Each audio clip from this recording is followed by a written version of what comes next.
Well, hello, everybody. This is your boy, Garrett J. White, the co-host here at the Date Your Wife podcast. I am here in episode number 12 with my beautiful wife, Danielle K. White. Danielle, how do you feel about me adding the K to your last name? Your middle name. I'm not attached to the middle initial, but would you drop the K? I don't really care like about you, the K. You literally, what would you do? It's DKW styling. Oh, what would you do if I got rid of the K?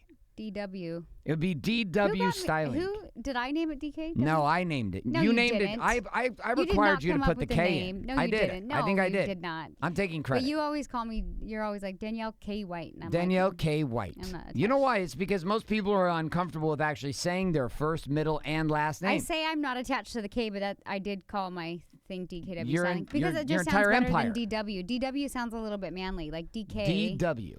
Sounds like a hip hop star. DW40. All right, so anyways, welcome to today's show. This is episode number 12. We're diving deep into the topics today of parenting while my wife loses her headphones here in studio. If you've been following us here inside of the podcast, Date Your Wife podcast, we are here having a conversation. Neither one of us are actually certified at all to talk about the topic of marriage. We're not marriage therapists. We're not attorneys. Can you get a certification? Wait, I think you can. I think there's an online certification. I'm sure there is. Somebody's got a coaching program with a level 1 certification married life. Why don't we open up our own certification and we'll be black belt certified in the Date Your Wife marriage certification training acceleration course. Yeah. How do you feel about this? I see it going somewhere. I see it going somewhere. There's a funnel for that. There's a funnel for that. Uh-oh, we're just coming back from Funnel Hacking Live. So here's the deal. Listen, if you're here new for the show for the very first time inside of the Date Your Wife experience, we've been rolling out episodes now for the entire year of 2018.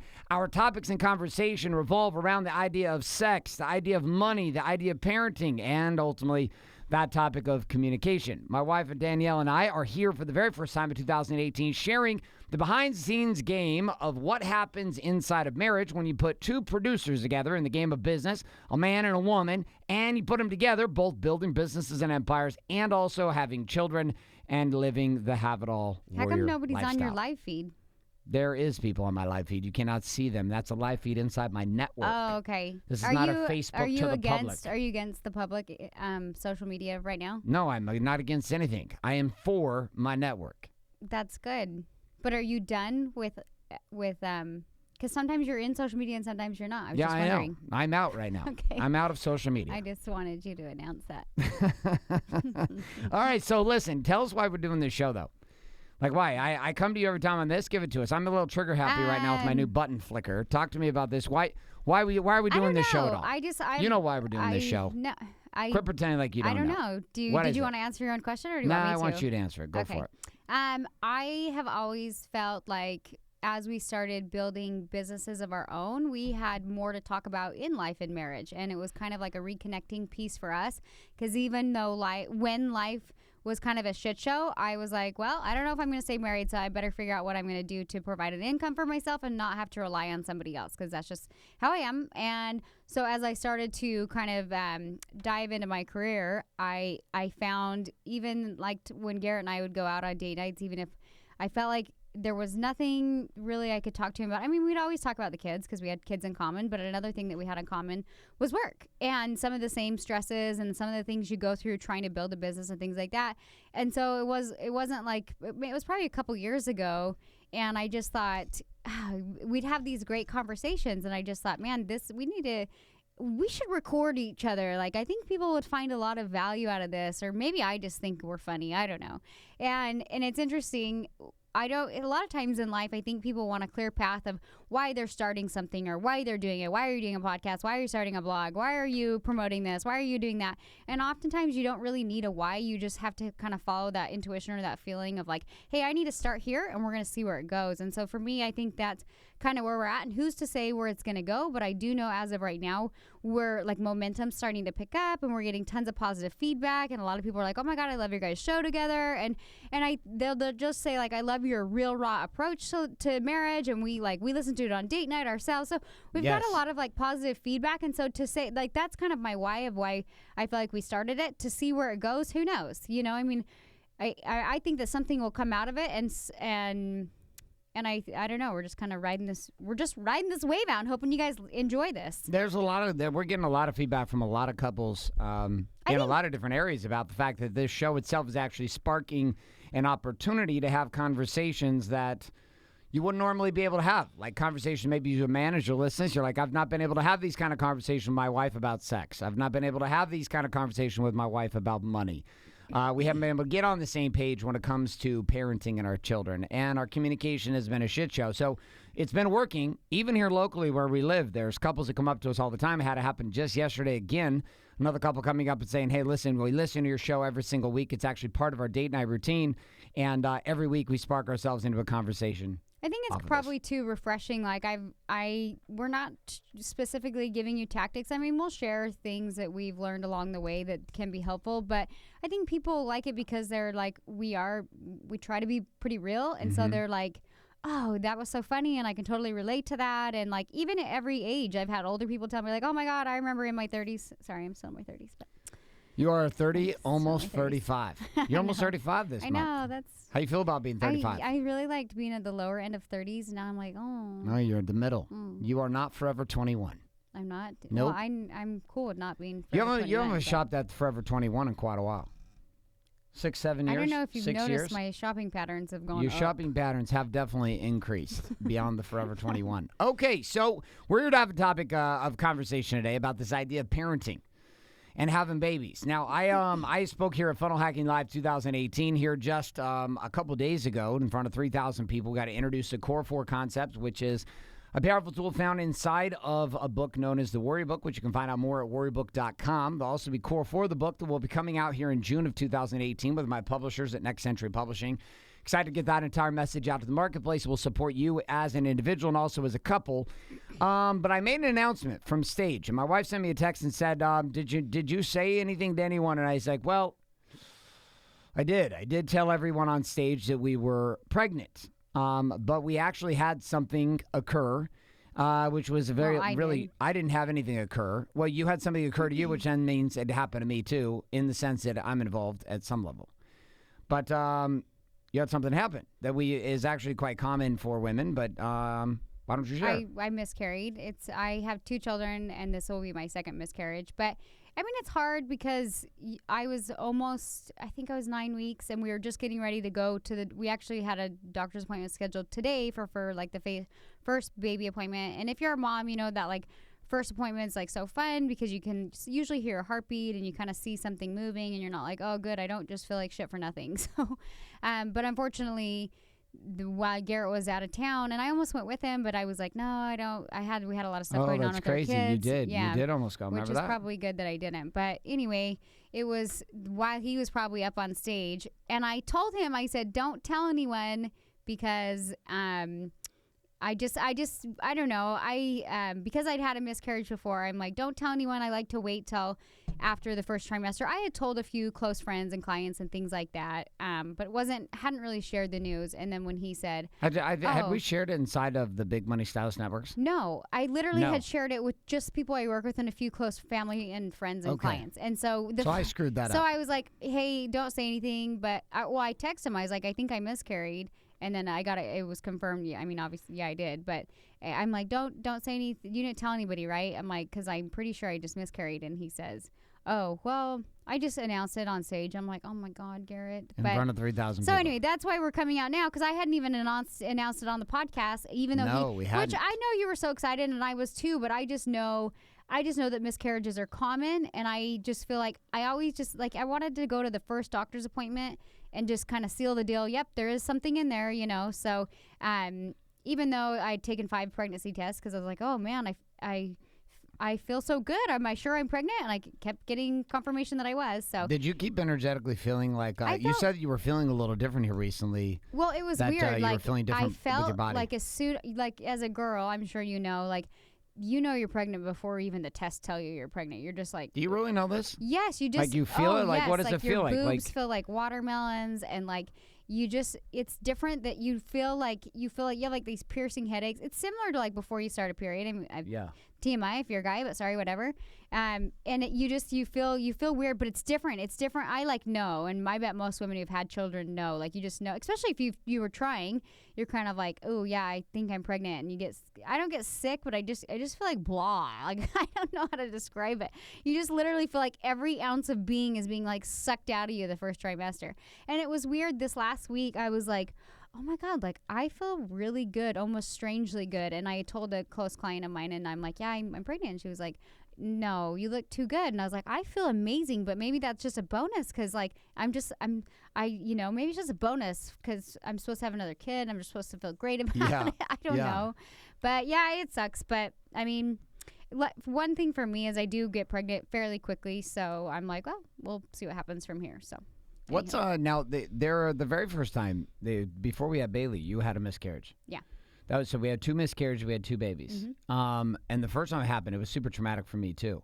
It seems less traumatic for you this time. I know, but you know what? I had a weird feeling. You were pretty traumatic about it the first time. You know what? Because my one daughter, my youngest is going to be 7, and because there's been such a gap, I think I was like, and because I'd had a miscarriage, I was like, I don't know for some reason, and I was like trying not to put it out there, but I was like. Mm-hmm.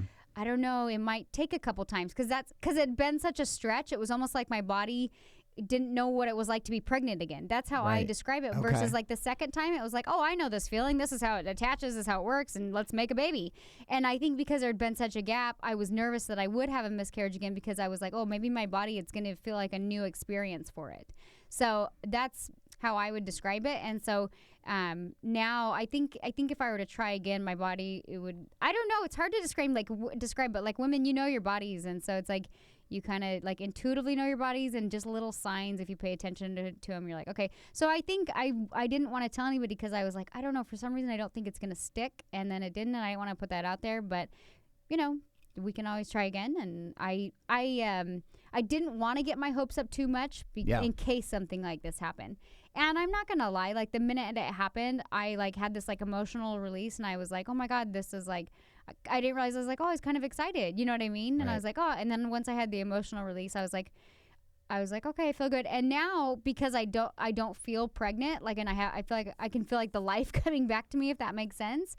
You feel more energy? Yes. Like, and I feel like more. You feel like you're not being sucked dry? So even though I'm like sad, I feel like I'm like, I'm me again. Like, you know, so you're like, oh wow. A little positive focus on this. Yeah. You're like, oh, okay. I feel pretty good. So I'm good. So we're going to talk about babies today. I don't want to talk about babies. No, I'm not talking about babies, but this is parenting day. Okay. I was like, are we really going to talk about this whole show? Because I don't really want to, but... No. We're not talking about, like, miscarriages the whole show. We're talking about babies. Babies or kids? We're going to talk about the impact of babies on a person's life. Are you just pulling this topic out of your ass? No, I'm not pulling it out of my ass. I'm pulling it out of my left ear. Okay. Here's the deal. So we have our first daughter, Bailey. How did we decide to have a baby? Like, everybody has kind of their decisions. Do you remember? Did we actually have a conversation that said, hey, let's have a baby? Did we try with Bailey? I don't remember. I think we did try with Bailey, didn't we? You always want babies. I don't know. I do love babies. No, you just, I think our babies are awesome. No, but not only that. Like, you like puppies, I like babies. I do love puppies. I almost went and got a puppy after I found out I miscarried. I know. I was like, hell no, because I have to clean up the poop from that puppy. No, you don't. I do. Oh I am the master of poop cleaner. You know what? I'm just going to say this right now. And I also have to plunge the toilets, I'm going to say this right now, and this pertains to parenting as well. So we have this little weenie dog, okay? Okay, off you go. We've had her before we had kids. She's the cutest thing ever. Her name's Chloe. She's 14, and she looks like a puppy. Like, girl looks good for her age, okay? She does. So, she's a great grandma. She is so cute, and she's like dumb but smart. But she's only dumb because we didn't teach her well. So anyways, this pertains, I feel like this can... There's our parenting. This, obviously. So Garrett, we have this dining room rug. And it's a really nice rug. And there's always a poop on it. And it doesn't matter what house we live in. We've moved like 8 times in like the last 10 years. And there's always one rug that she designates. Even if we move into a new house and throw out all rugs, and I think like, yes, she's not going to smell her previous spots and she won't go back to it. And she always finds her designated rug. And it's so funny. I'm like, and Garrett would say, she's stupid. I'm like, okay, I disagree because I take her to my salon with me like 2 times a week. And she doesn't pee or poop because, I mean, that would be so embarrassing. She's not that dumb. She's not going to poop in front of people. So I was like. She hides. And no, she doesn't hide. So Garrett would get so mad and he'd be like, this stupid dog. And I was like, stupid dog or stupid parents? I'm like, here's the thing. now I'm like, she's so old. Like, you can't teach a new dog tricks, or can you? You probably can, but you have to teach yourself as a parent to stay consistent. And neither of us are willing to stay consistent. So we can't be mad at the I'm poops, very consistent with the dog. Let me finish. I want to keep her outside all the time. So we can't be mad at the dog for pooping on the rug when we're not being consistent good parents. So instead of yelling at the dog, you should be like, dumb Garrett, why didn't you train her better? But you always left it to me. You were like, you're the wife. In the beginning, this was like before we had kids, you were like, you're the wife, you train the dog. And I was like, I'm just going to put in a doggy door. I feel like that's very good training. That was amazing. The dogs were super trained back then. Remember this? No, they were still the Vegas peeing. house. They're not in the house. Yes, they were. weren't. Yes, they were. No, not like they were. Remember, I had a doggy door built into the laundry room, and they would go outside and they would poop. You're missing the point of my story. Okay, continue with your point. So my point of my story was like, you can't, like, I literally let go of all judgment of little Chloe. I was like, look at her. She's just a cute old dog who wants to relieve herself on our rug. We could get mad at her, or we could commit to training her. I don't want to commit to training her, so I'm just going to commit to buy a new rug every couple years. When the pee smell and the poo smell gets so bad, I have to. It's so bad. So you know what? Is this your parenting strategy? It is. I'm like, but if your tell kids us are more happy, about this parenting poo and pee strategy. We're just going to let them enjoy themselves. No, I just feel like I suck at being consistent, but I feel like I like love my kids to death, and I like. Are you consistently inconsistent? I am so inconsistent. I'm just like. What is the thing you're most inconsistent about as a mother? Most. Not to the dog, to our children. I like your point where you went with the dog. I suck at punishments. Okay, talk more about this, because this is a very important. I am full of so many empty threats. Okay, so give us an example of a recent empty threat. Can somebody give me some parenting advice on this show? Because I don't know. Well, let's talk about it. I'm here to give you some parenting advice. Oh, God. It's coming at you. Oh, wow. Anyways, if we had a phone, I'd call somebody in. Oh, I do. Hold on. Just kidding. All right, give it to us. What is the thing that discipline? Talk us about your psychology of discipline of children, because I'm very excited to hear this. What is do you have a premise? Do you have like a psychological like framework that you come from about disciplining our children? You know what? I see a lot of parents who worry about the wrong kind of thing, and like they'll be like so stern with their kids, and like even when kids are little, and they'll be like, "Don't do that," and I'm like, "That's like a 2-year-old. He's the cutest thing ever. Who cares? Let him throw shit at people. That's fine." Like, and so I see that happen, and I'm like, you look like why are you yelling at your kid? Like, they seem so frazzled about like things that I'm like, that doesn't, why? What does it matter? Give us an example of one thing to you that as a mother doesn't matter. So many things. Like to you. One thing where you're like, you know what, I've just succumbed that this is pissing and pooping underneath the dining room table strategy. This is the Chloe puppy strategy. I don't know. We'll call it the puppy parenting I feel like strategy. Our kids are pretty good for the most part. Like, but what is the thing that you're just like, hey, you know what? I don't care. I'd say the hardest thing is like, well, one comparison or one. This is time for you to be honest. No, I'm trying to think of examples. The only thing I could think of where I try to like discipline our oldest daughter is like, she can't get out of bed in the morning. Like, my little 7-year-old like pops up. She's like, "Hi, Mom," gets herself dressed, and like she's just like, whatever. Like, she's ready to go. She's so easy. Like, if I didn't have to get my older one ready, my little one is just like a breeze. I'm like, oh, so easy breezy. And same with like going to bed. Like, my little 7-year-old, like, she's like, "I'm tired, Mom." Just like goes, lays down, closes her eyes. Like, just, I'm like, oh, I didn't have to tuck you in. Like, you said you were tired. And she's always been like this. She's like the kid who falls asleep anywhere. Like, you could be like, "It's okay, it's a weekend, stay up." And you look over and she's like passed out on the floor. Like, she's like, "I surrender." So she's so easy. Like, there's like, she'll even be like, "I brushed my teeth and took a shower, Mom." I'm like, "Cool, where's my 10-year-old?" I'm like, "Bailey, you need to go take a shower. Bailey, you need to go take a shower." Like, I can't, I don't even know how to parent her, because I'm like, I asked her 75 million times. And then she's funny, because I'll be like, "Bailey, if you don't go shower right now, I'll like have like threats, like, I'm gonna take away your phone." And so then I take away your phone, and she's like mad for a second, and then she doesn't care, and I'm like, "You don't care. You don't care. That punishment didn't work." So then I'm like, "Okay, Bailey, I'm gonna take away." I'm like always thinking of things I can like take away. Until it gets to the point, I don't know if it's just because she's not old enough, but she's just like, "I don't care." She's so stubborn. I'm like, she's so sweet, but she reminds me of someone I know. I don't know how to parent her. Who does she remind you of? You. I don't like to be parented. Yeah, I don't try to parent you, but you hate being told what to do ever. Do you think that our daughters, your current parenting strategy is linked to how you want to be treated? So you don't like to be told what to do ever. I tried to tell you what to do, not working. You've told me a big fuck you very much, like our whole marriage. I just know I'll get it done.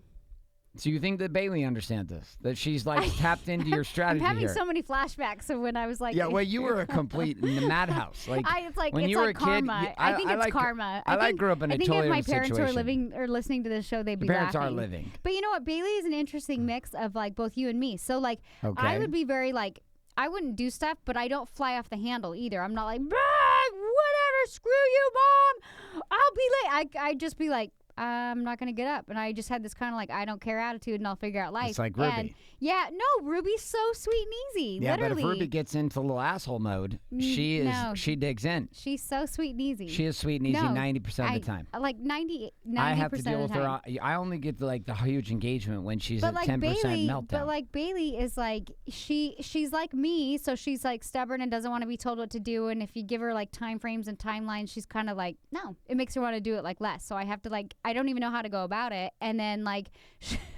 she'll be like, I feel like this is like a venting show for me. It is. Not really. I think I'm you not should keep adding going. any value for No, anybody. you're adding I'm value actually because like, women are finding out very quickly they're not alone. Ladies, you're God. not alone. You're not. I'm going to share here my 2 cents on this in a second. A friend was like, you should read The Defiant Child. And everybody's always Is that a book? Yeah, and everybody's always recommending a book to me. And I'm like, I was thinking of the strategy of duct taping her to her room. Have you heard of the duct tape your child strategy? I don't know. So whatever. Anyway, you would never do that. You would never do that. I know. You don't even like discipline. I know. I do. But I was just trying to say, like, she's like me, but then she's like you. She flies off the handle, and I'm like, oh my God, like the Hulk came out. And then it just keeps escalating. And I literally have to be like, there's times where I have to be like, so I don't freak out. I'm like, go to your room. Go to your room. Because she emotionally like pops her lid easy. You know what I mean? So she's like defiant, but then she's like snaps easy. And that's how you are too. Like you just flip your lid easy. So it's like how you approach even you. I've had to learn like kind of a song and a dance around how and when to approach something to where you don't feel like you're being attacked or triggered or things like that. And because a lot of times that's not my intention, but that's how I come across and I don't mean to. So I literally have to sit back and think how I approach something. And she's a child that I'm like, okay, how do I approach it with her?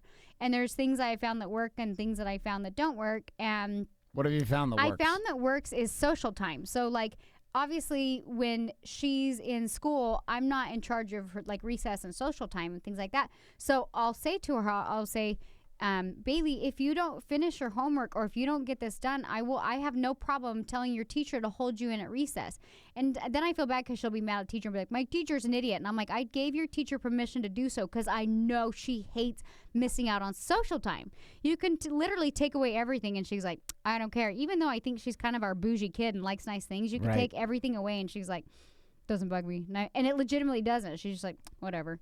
But then social time, she very much feeds off that. So I'll be like, but then there's time where I'm like, I want to take away sports and things like that. But I'm like, oh, I can't do this. I can't pull away the team player. Then it affects all the kids. You know, or I can't pull her out of the play because then it affects all the kids. Right. So I'm always trying to find things. Okay. So recess is literally the only thing that I have found where I'm like, she's like, bah, and she gets her homework done or cooperates with me. So literally, you have no parenting strategy. No, I just wanted to vent. So thank you, ladies. Do you- Can I get an amen for ladies out there? Amen. So here's what I have noticed has occurred for us. That's a very interesting experience has occurred for us, which is the following, which is my wife and I tend to have this thing. We're going to talk about the challenge of conflicting parental strategies. So Bailey will have some meltdowns. She'll have some problems. She doesn't want to listen. Last night, I'll give you an example. We're sitting on the couch. You don't stay consistent either. Stop it. Let me finish. You got to share your parenting strategy for 12 minutes. Okay. I'm going to share That was not a I'm going to share my strategy, but I'm feedback ready. Okay. to the parenting strategy by sharing a simple story. Okay. So last night, we're sitting on the couch watching this thing. My wife says to my daughter, stop hitting the volleyball in the living room. Oh. Okay? Now, my daughter does not listen. She doesn't care. She looks right at us. She just keeps kicking and hitting the ball. Now, I say to her, Bailey, your mom just asked you to stop hitting the ball. Stop hitting the ball. She stops for half a second. She looks right at me, and then with these eyes, she hits the ball while looking at me and starts bouncing the ball again. I look at her again. I said, Bailey, are you kidding me right now? Stop bouncing Like she's the ball. not there. No, she's there all right.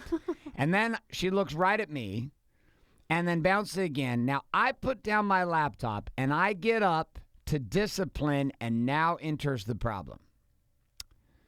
Danielle, what do you do? Why are you throwing me under the bus? I'm not throwing you under the bus. This is an issue that happens across the board. Well, You do what? Tell me. I get up to handle it my way. My way is I start to get loud. My way is I start to always feel like pick children up. There's a nicer I way start to to carry approach it. them upstairs. Well, I say you have to stay in your room for an hour. But inevitably, there's this moment where you and I collide on parental strategy. I just feel like you're more harsh than me. So, like, all I heard was, I didn't hear the whole thing. I just heard, stay in your room for an hour. And I was like, oh my God, just to stay in your room for an hour because if she was hitting the volleyball. And you're like, why don't you back me up? But you didn't even follow through with that. I didn't follow through with that because you wanted her to come out of the room. You'd already broke my frame. No, I didn't. You did break my frame right in front of her. No, after. She heard you. It doesn't matter. After I was like, okay, fine. If you're going to keep her in the room, that's fine. And then you let her come out. So you didn't stay consistent. Listen, let's talk about how you like to break the frame, the parental frame. I think we both break the Well, parental let's discuss frames. then this we, because you don't want to talk about you. All right, so we break the parental frame.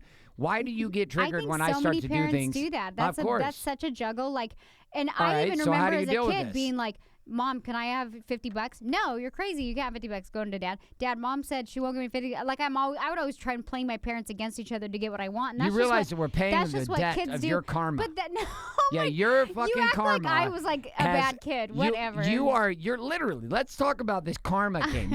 I think we're reaping the benefits of your karma. I'm gonna call your mom and ask about how if you were an angel. Do you know that our girls steal money from us because of the karma of you stealing money from your father? Tell them about the money jar. Why don't I hear about Tell stories them about, of you being a little asshole when you were a kid? I will. I'll tell you. Why is everything on me? Like because my it's karma. fun today. It's fun. Why you gotta pick on me today? I'm not picking on you. It's not a day to pick on you. Yeah, it's not a day. You're right. That's it's right. not a day. I'm gonna stop picking yourself. on you. Collect yourself. All right, tell sir. them about the money stealing thing out of the jar, though. Oh no. You're not going to tell them this. I found that because this is the karma story that I'm going to talk about. No. My dad had a big bank with lots of money in it, and one day I saw my brother fishing out dollars out of this bank, and I was like, there's dollars in that bank? And so I fished out dollars every day because I thought he was. And I saved up money, and I would go buy pets at the pet store. Our children end up with like stacks of cash. And they will come down to us and tell us, no, it's because we're paying the karmic deficit. No, I think it's cute when Ruby comes down and she has like literally $150 in cash, and she's like, Mom, look, I got all this money. I'm like, oh, that's my money, Ruby. It's probably like the money the cleaners find, and then they kind of just start making a pile for me, and then I'll like take it. And she's like, no, it's mine. I found it. I was like, Ruby, just because you found it doesn't mean it's yours, but you're cute. And then she'll be like, oh, well, can I have this LOL doll or blah, blah, blah, blah, blah? I'm like, you don't have any money. She's like, no, the money I found. Like, she does not get it. No, literally because she's learned from her older sister, which just blatantly steals money from my wallet. This is the karma, though. This is the karma that I'm talking about. This is why, like, I believe that we get so many clogged toilets at our house because we're paying the doggy poop karma. Do you know what the doggy poop karma is, babe? I feel like you needed to finish up how I will. I think we need to go back to. We're gonna come back to it. How parents like it's hard to discipline. Like you're going off left. No, field. I'm not. You let me loop this thing back in. Okay, Doggy poop karma. In Orange County, when you walk your dog, you're supposed to take a dog poop sack.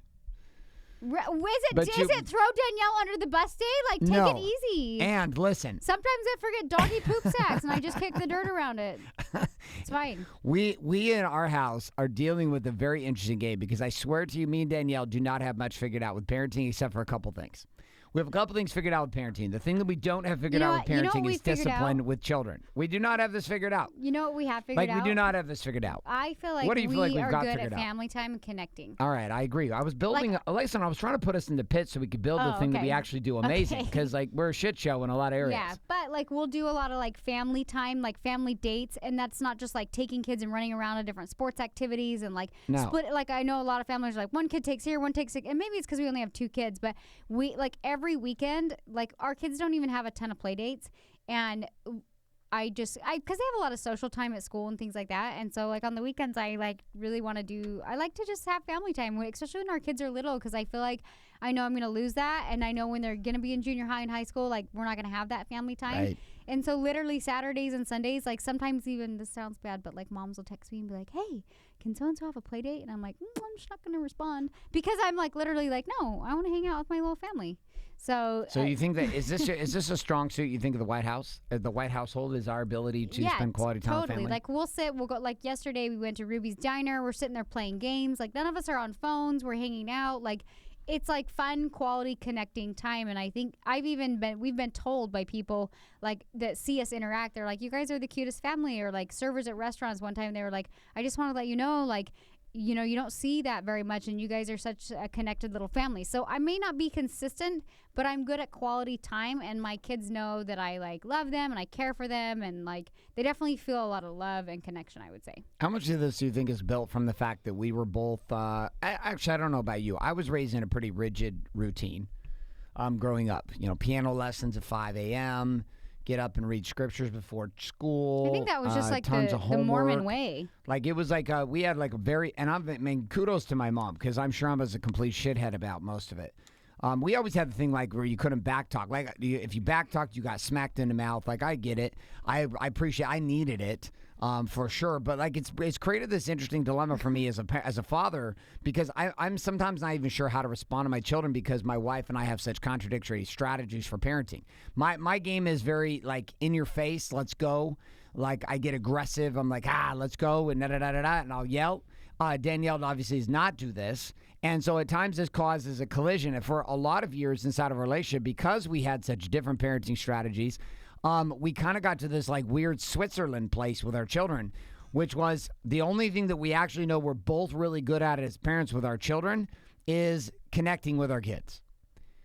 Like it's the only thing. Now, so much so that our daughter had the courage to share with us some things that happened here a couple weeks ago. Oh, yeah. Yeah, I was like surprised. She told both of us. She came straight and I was to like, us. Wow. Well, tell them what it was. Oh, shit. Okay. Well, it was interesting because a couple weeks ago, she was like being sassy and acting a little entitled. And I was like, I'm taking away your phone.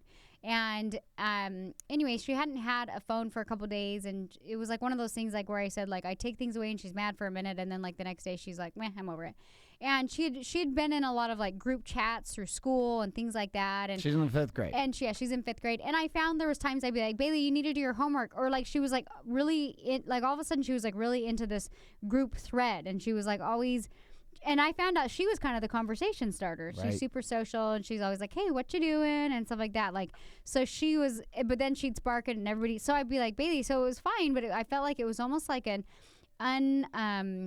what's the word I'm looking for? Unsupervised chat with everybody. You know what I mean? That was boys, girls, it was a whole 5th grade. And they're not going to take it that far. They're kids. not going to take it that far, obviously, because it's a huge group chat and that kind of thing. But anyways, so long story short, I took away her phone. And she still doesn't have a phone right now. That's because I threw it in a swimming pool. She's been a little mouthy. How did you feel about that when I threw it in the swimming pool? Well, long story short, like she was literally like, she had flipped her lid and she was like, you're such a shit, Mom. I'm like, I swear, if you call me a shit one more time, I'm chucking your phone. And it had a little case on it, but not a great case. And she said it, and before I knew it, I went, bah, and I like threw it like harder than I anticipated. But I think I got triggered because she had called me a shit for like the 17th time. And I'm like, don't say that word. And she called me, it was directed towards me. So I chuck it across the room and I hear it kind of break. I'm like, oh shit, I forgot it's not a very good case. And I'm thinking like, I just bought her that brand new iPhone for Christmas, so I didn't clearly think that through. So I pick it up, and it's still working, but the new iPhones are glass, and the back is totally cracked. But Shattered, yeah. And then I'm like feeling bad, and I'm like, oh shit, I really broke it. And she comes down, and then she goes off again. She's like, oh, the worst mom ever, blah, blah, blah, blah. And she's going crazy. So I call Garrett, and I put it on speaker. I'm like, your dad's listening to you, just so you know, because she knows he's like the more mean authority guy. So Garrett comes home. I think you're on your way home anyway. Garrett comes home, and she's still being a little like mouthy. And when she gets like that, I'm like, go in your room. But she's almost my size. Like she's a super tall 11-year-old. And I'm like, oh my God, like I can't physically like take her in her room anymore. And so Garrett is like always like, she's going to be bigger than you one day. And I'm like, I know, I'm not like worried about her being bigger than me. I'm 5'3", but everybody's bigger than me. So anyways, long story short, Garrett comes home, grabs her phone. What little bit of it was working, and he's like, throws it over the balcony. We have a pool at our house and lands in the pool. She's like, now it's for sure broken. You guys hate me. Life's over. So I'm like, oh my God. And if anybody's listening to this and you have like little junior high kids or 5th, 6th, 7th, you know like the drama fest that goes on. So anyway, long story short, like The next day, I get a weird text from my sister, and she's like, "Oh my God, did you know that people in like 5th and 6th grade are already sexting?" And I'm like, "No, they're not. In 5th grade, that's gross." And she's like, "No, look." And there was like a report where like was this a report in Europe and London? No. It was in Utah. It was my little sister, who's not even a mom. Oh, so it's from Caitlin. No, so yeah, so she goes. She goes. A 5th grade teacher had everybody fill out on the back of a little card saying, "What's something that your parents don't know about you that happens through cell phones or technology?" And a lot of the kids were saying like inappropriate photos, sexting, and this was like in 5th grade. And I'm like, oh my God, it's already starting. And so anyway, I don't say anything to Bailey because I'm thinking like I don't want to put that in her mind, if she's not really aware yet. Right. And then literally the next day she goes, "Oh my gosh, guess what, Mom?" I'm like, "What?" And she goes, a friend came to school and she said that a boy asked, he said, "I'll send you a picture of mine if you send me a picture of yours." And I'm like private areas? And she's like, "Yes." And I was like, I'm like, "Did you see the text?" And she goes, "Yes, my friend showed me the text, not of the photo," because I guess a photo actually didn't get sent or something. No, photo did get sent. Bailey didn't see the photo, she said. There was a penis picture. She didn't. A dick pic got sent. No, she I've said had this it didn't. conversation. Nope. Me and Parker had the conversation with her. She told me there was no photo. There was a photo that was sent. He sent a picture of his penis to his girlfriend. I don't think it got sent. It happened. Okay, well then I guess I need to come more clear because she had the debrief with me and Parker. Parker's her older brother is 18, almost 19 years old. She told me that she did not see a photo, but immediately went to. I don't think she saw the photo, but her friend said that there was a photo sent, and he was telling her to send a picture back of her. That's what it was, but she told me she didn't see a photo. She did. Well, she didn't see a picture of a penis. Yeah, she said there was text there, but she didn't see the photo. But anyway, so Bailey was the one that was like, "We need to tell the teacher that's not appropriate." And I was like, "That's a good move, Bailey." So anyways, they went and told the teacher, and I'm sure the parents and the teachers and the principal and everybody had a conversation. But I said, "Bailey, that's not okay." She's like, "Oh, I know. I flipped the kid off." I was like, "Well, that's not okay either." But I was like, ew, like that's already going on. It opened up an interesting conversation. So me and her older brother Parker, who now lives with us, almost 19, he's from my first marriage. So Parker and I were having a conversation with her about this thing, and he's sitting there and he's just like, "Dude, I can't believe this stuff's like happening in the 5th grade." He's like, "This stuff was happening like late junior high." He's graduate from high school, college age.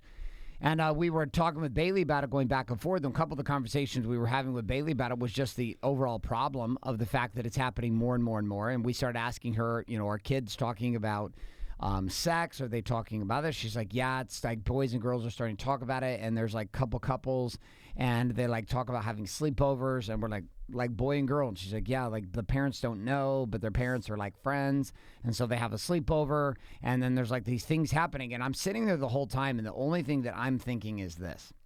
I'm thinking it is absolutely fantastic that my daughter is so open and willing to have a conversation with me, her brother, and her mother. And that she's willing to have an open conversation about it at school. Right? Because so much of what you and I have been trained as adults is we've been trained to stuff everything down. We've been trained to not talk about the truth. We've been trained to not talk about reality. We've been trained to talk about everything that is not real. We talk about superficial shit. We talk about what's going on around us. And so I was sitting there one day with a guy I know. His name is Joel Portman, and he shared something with me about parenting. And he's very passionate about parenting. His ex-wife and him, and then his ex-wife passed away, and there was this big fight for the kids and these legal battles, etc. And he said, amidst all the things that I went through with my children, here's the one thing that I know for certain. My responsibility as a father is to empower my children to be able to take care of themselves. He's like, a lot of people think it's their job as a parent to actually do for their children. He's like, I come from a totally different frame. My frame says that my responsibility as a father is to empower, teach, and train my children to give them the mindsets and skill sets necessary to take care of themselves. And so amidst all of the fact that Danielle and I have like very obvious dysfunction in our discipline skills when it comes to disciplining our children or obviously disciplining our dog. The one thing that we do have is that we have deep connection with our children. We have sweet kids and a sweet dog. We have a sweet dog that still shits on our rug, and we have children who still say shit to your face and end up with a cell phone in the pool. But the one thing that I was worried about as a father was the courage, giving the space and creating the space where my children could be emotionally honest with us in our home. And this means being able to talk to us about hard things.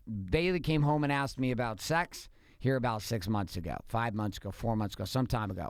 Don't you remember 5th grade? I remember 5th grade. You remember this? Like, as that was the year that all of a sudden you stopped playing kickball at recess and there's like huddles of boys and girls. Yes. And I remember conversations coming up and kids being like, do you have hair there? Do you have hair there? You know, and then just like, I think that's when it all starts. And so even though like technology and like all that is going on, I still think it was at some level like happening. Do you know what I mean? Well, like, the conversation were happening, but now there's an ability to do things with technology that you like. We never. Right. No boy's gonna walk up to a girl and say, like hey, pull I'll his show you pants down. mine. Let me show you my penis. Know. You show me your vagina. You never know. Like in a situation where like you were say you had a sleepover and there was an older brother or something. You know what I mean? Like stuff like that. I mean, there's happened. always been stuff like that happening, but I mean, technology has created a whole different space for it. Now you get parents who are all, like, this is a conversation that's happening constantly. I feel like I'm kind of like an overly protective parent. Like I'm not aloof when it comes to anything, and I think that probably a lot of moms are like, oh, she's just an anxious mom or she's a little crazy, but like I'm totally cool with being the crazy mom because I want to, like, I feel like when my kids are this little and even in junior high, like this is the time when you need to protect them the most. And as much as I want to give them like freedom to explore and things like that, if I'm a little bit overbearing, like I kind of like don't care because I'm like, you never know. Like even for example, like she's in 5th grade, but I'm still like, I always want to know where she's at, what she's doing. Like, you know what I mean? Like I'm not comfortable with her just like roaming around the mall. And it's not that I don't trust her, but it's like, what if she splits off or somebody goes to the bathroom and there's some creepy guy and it's like, hey, yeah, you can use my cell phone. You're lost. You know, you never know. And so I always feel like it's kind of off topic, but I always feel like I'm like the crazy mom who's like a little bit anxious. And it's like this balance of trying to find like, okay, I want to give my child some space and some freedom and like socialize, but I also like, I can't, like, I'm not really, I feel like I have this duty to kind of protect them in this sensitive phase of their life. I agree with you. I don't know. I agree with you. And again, coming back to the discipline side, like we still are trying to figure out a rhythm on how to actually discipline or create structure in that frame with our children. But the one thing I can tell you is we do have a structure around a lot of things, and one of which is open communication. Very open communication with our kids, both our daughters as well as my son. Very open communication. We talk about, there's no topic that's taboo. We don't try to hide fights in front of our children. If Danielle and I are fighting, we fight. If we're disagreeing, we disagree. If there's debate, we're debate. If we're passionate, we're passionate. Like there's just not a lot of filtering in our house that goes around. So our kids are exposed to a reality check for how life is. Now, I don't feel like we fight a lot in front of them. I mean, sometimes we'll get in arguments, but I don't feel like we let it like escalate too much with kids around. Our kids have seen us in full-blown yelling matches.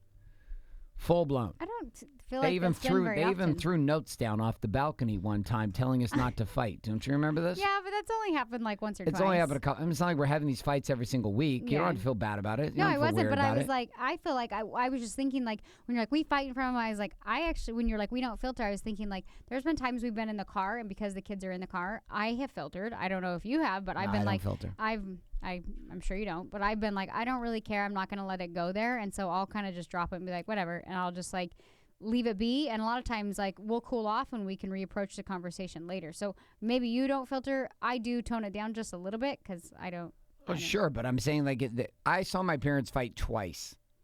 How many times did you see your parents fight in front of you or disagree passionately?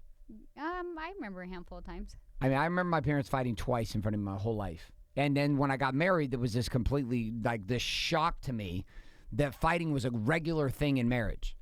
Debate, conversation, disagreement was a regular thing. And I was not prepared. I was not prepared as a child for the conflict to become in a relationship. I had no idea because my perception of what happened in a relationship was very different than what was going on behind the closed doors. I didn't know what was going on behind the closed doors. I didn't realize how frustrated my mom was. I didn't realize how frustrated my dad was. I had no idea. I just figured, well, this is like how life is, and it is what it is, and there we go. And then I got married, and I was like, what the fuck is this? Like, this is totally different than what I was sold. Like, what I was sold was this picture I'd seen of behavior with the adults in my life. And so all I'm saying inside of this is Danielle and I do the very best we can to be able to create an environment for our children to experience reality. Because in my opinion, it comes down to the experience of this, which is I need to know that my children can take care of themselves. I need to know that my daughter has the power to take a stand for herself when I'm not around.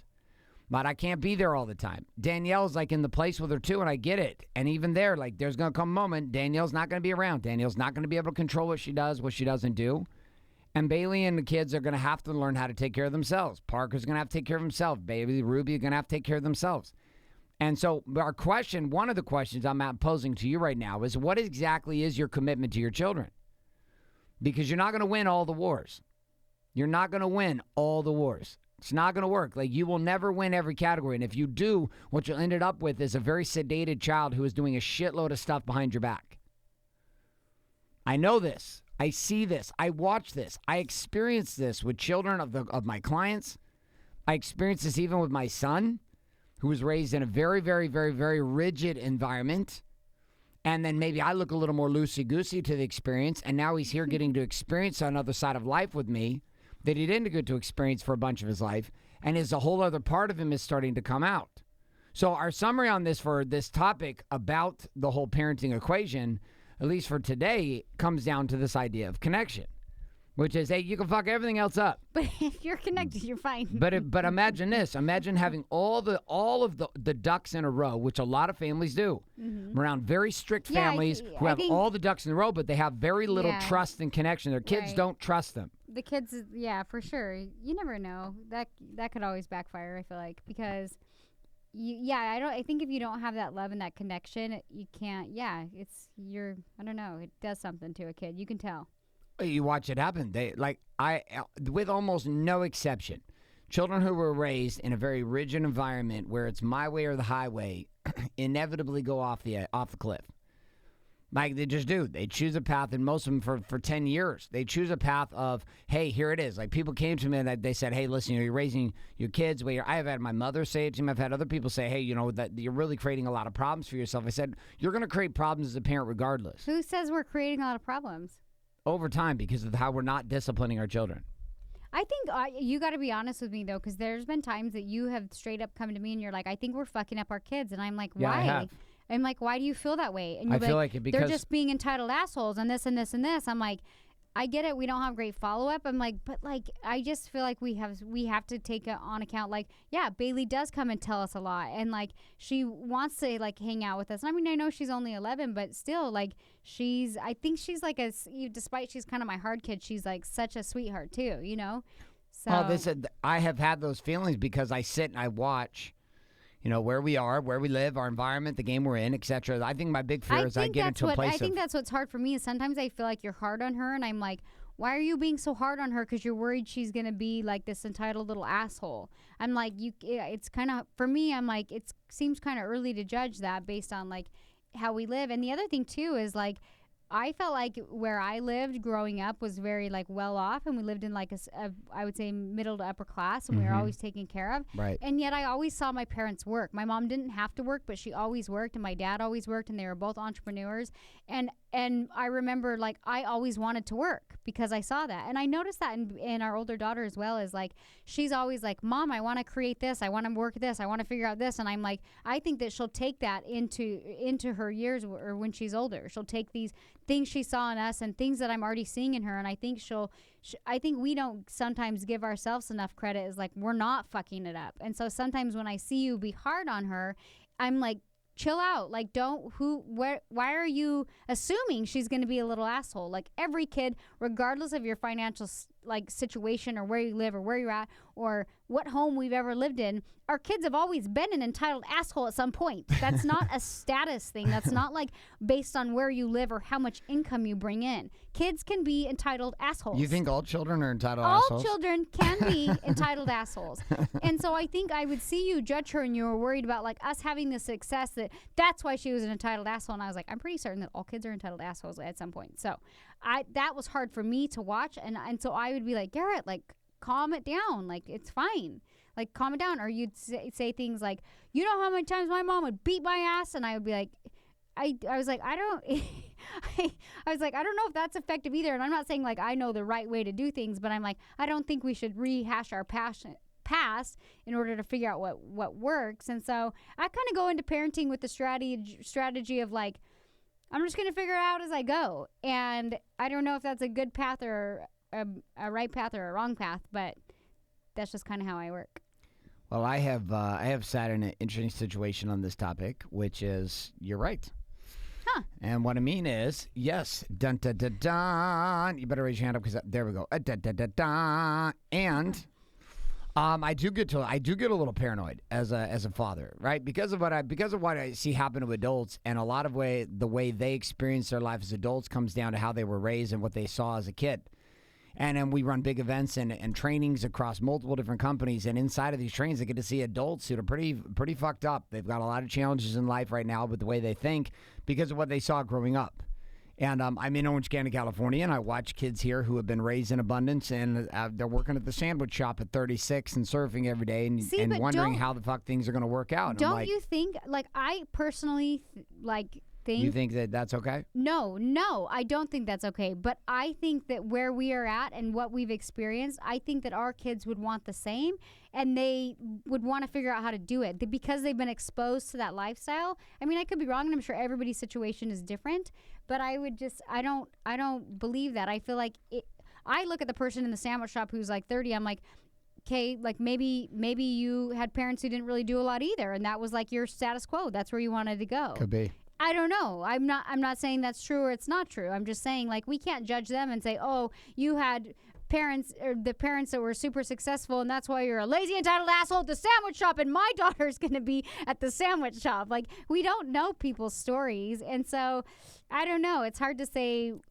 what works and what doesn't. Oh, you're totally right. I mean, I literally just allow my mind to go there. Even with like Parker, you'll be like, I'm worried he's not a hard worker. And I'm like, he's 19. I'm pretty sure none of us were hard workers at 19. I was a hard worker at 19. I was. You were? Yeah. Were you? Yep. You were? I was. But did you have life all figured out? 100%. Knew exactly I'd be here in this podcast, 22 years later with the hottest woman on the planet. I'm sure you always had, you always worked because I was a worker. You were a worker. I worked hard. It's because I had a paper out when I was young. Did you work because you had to? Did you work because you had to? I had to get money. I know. See, so that's the thing is you probably wanted things, and I'm sure even like school clothes. I'm sure if my mom and dad shoes, had given me $250, $400 a month, I probably wouldn't have done the paper out. That's what I'm saying. Like some kids, like their maybe we should parents take are away all the money. like, some of their parents are like, I'm not buying your school clothes, and like obviously if you're at a private school and your kids are young, you're not going to make your 6-year-old go to a paper route to earn their clothes. but I get it. Like I remember when I got into high school, and this had something to do with, well, it kind of has something to do with parenting, but I remember getting into high school and I'd be like, Mom, I need more clothes like for school, and she'd be like, I bought you some. I'm like, no, I need more. You didn't buy me enough. And they would make me work to earn money. They were like, you don't need more clothes, you have the basics, you'll be fine. And I was like, no, I need these pants. And they were like, no. And they had the money to give it to me, but they would say no. Like they would provide me with the basics, whereas I think your parents didn't even provide you with the basics. They were like, here's a hand-me-down. And maybe it's because they couldn't, and so you were forced in this place where you're like, well, I need some shoes, or I want some shoes. We got $50 a year for school clothes. I never felt like I went for want in my house. Like I never felt like my parents. It's not like my parents. I wasn't raised in a van down by the river. We always had food. We always had amazing situation. But what I didn't have was money, and my parents didn't have money. So like to go to work and to get money is a hustle, and this is like something that entrepreneurs that I'm around all the time are constantly stressed about. How do I transition the work ethic to my children that I established, that built what we have as far as an empire and a kingdom right now? How do I instill that in our children in the next generation? Here's a question that I would pose, because here's what I'm looking at. There's a lot of wealthy families in Orange County, and I'll see men or women that are my age, and they're freaking, I know like where they live, and I'm like, I know you didn't get there on your own, and you come from family money. And so then I have a hard time like not wanting to judge them, like, and be like, you didn't work for that. Do you know what I mean? Right. And so, but then I'm like, I look at where we're at and the path like where we're going, and I'm like, ooh, like I would want to help my kids, but at what point are you like, and I'm not meaning help my kids in like, oh, I'm going to buy you like $1 million home somewhere. I mean like, hey, I need, like with Parker, he's working for you right now. So right. if I have a daughter who legitimately has valid skill sets and wants to work for me, and I would pay somebody else to do the exact same thing, then it becomes this weird thing, because people, I'm sure, look at those people and they're like, oh, well, you fucking married so and so and they have family wealth, and it's hard for probably even those kids, because they're like, well, I'm still doing the work, I still have this job, and I was born in a fortunate situation where I did get the job because I was the son, but I'm doing the same work that anybody else would have done that they could have hired.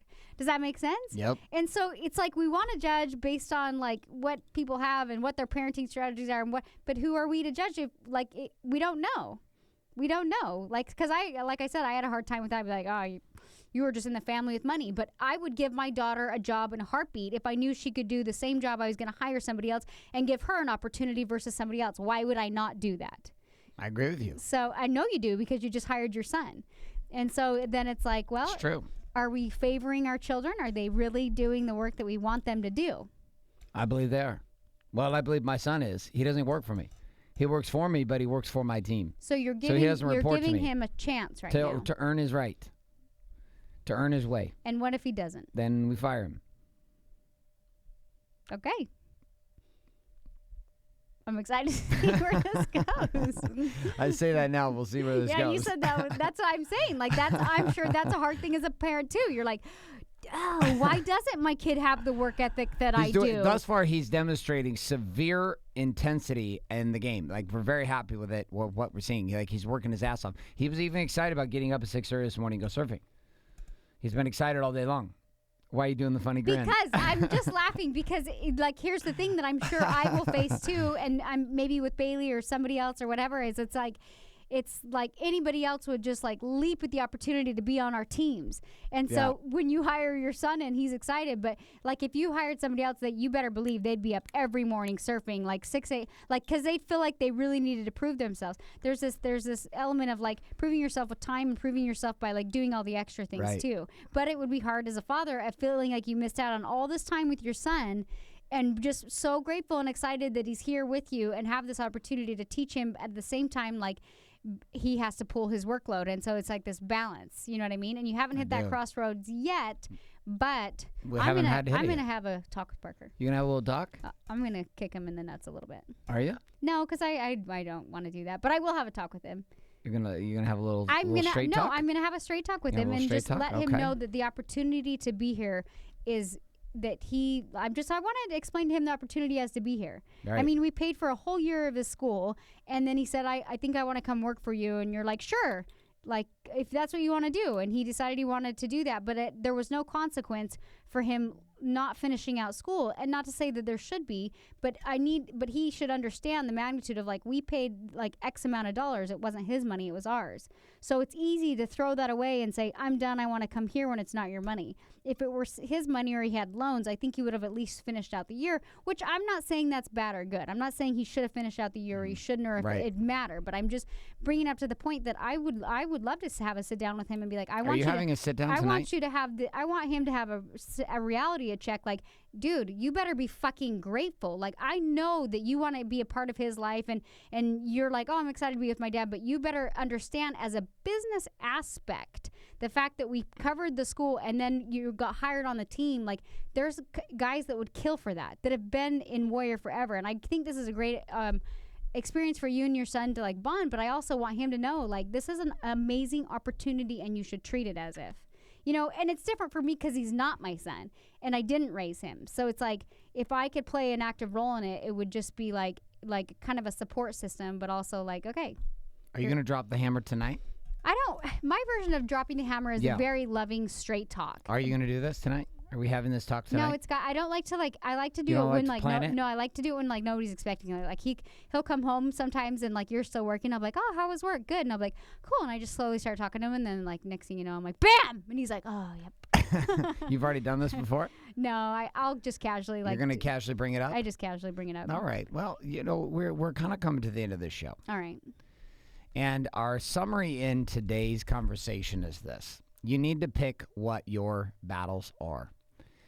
Literally, as a parent, you're not going to win them all. You're not going to win all the wars. You're not going to win all the conversations. And also inside of this, you don't want to win them. Like, you and I and all of us are, as parents, doing the very best that we can to try to create for our children and try to create a game that makes sense for our kids and makes sense for us as parents. We are not perfect here in this. We've never professed to be. We don't plan to have or pretend like we have all the answers. One thing we all do have is the communication and the opportunity to share. And the one thing we have figured out as a couple is how to actually get connected with our children and allow our children to feel that we are a safe place to talk. We're a place that they can come to, and that there's a place of truth that exists in communication between our children and us. Yes, we may have the nighttime routine nailed down. Yes, the morning routine at times may be a shit show. Yes, there may be some opportunities where I'm throwing cell phones into the swimming pool. But amidst all of the chaos on the outside, the one thing that's staying true on the inside is the fact that we are staying true. And that is that our kids can communicate with us, they can come to us, they can talk to us, they can communicate the truth to us, and that we've been able to do that at a deep level with our children also. And it was we're improving on the outside. The thing I want to challenge you to figure out is what is the thing that actually matters for you? When you sit back and look at all the parenting, understanding you're never going to have a perfect situation. No matter what you try to do, you're never going to have it all figured out. You're never going to nail down every single aspect of the parenting game with your children. What are the parts of parenting that actually matter to you? And that's going to be our topic for this week's date night, is you and your spouse sitting down having a conversation. What is a part inside of our relationship with our children? What are the things that are non-negotiable for us? The things that we are going to battle hard on? And what are all the other things that would be nice to have, but we're going to let them go and let them slide, and or we're just going to focus all of our energy on our main commitments? What's our commitments for this week? What is our commitment for this week? Yeah.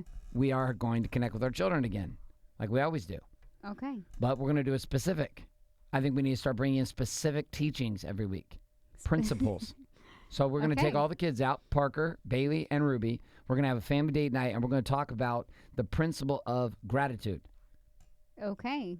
Really? Yes, we're going to do this. Okay. Because it ties into exactly what you just said. You want to kick Parker in the balls on it? We get to talk about it. I don't really want to kick him in the I know, balls. but I just want to bring it to his awareness. I got it. I call that kicking the balls. Okay. Right? But inside that, we're going to have our one conversation this week, and our conversation will be around what? Gratitude, because of opportunities that have been given to us and opportunities to grow. You asked me what it was. There it is. Okay, I like it. I've noticed, too, on a topic of communication, because that is our strength, I would say, with our children, I feel like, and that quality time, is I've noticed even, like, cousins and other people outside of the family feel like they can come to us, and we're, like, the cool parents. And everybody comes to us. And they can, like, be like, hey, I need to share something with them. Even like, siblings and things like that. We're always, like, the safe place to, like, tell things to. And I don't know if it's because we're kind of pretty open people or what it is. But, I mean, that to me, I'm like, that's cool that people feel like we're a place where they can come and communicate and share things with. So, anyway. There you go. That's the end of the show.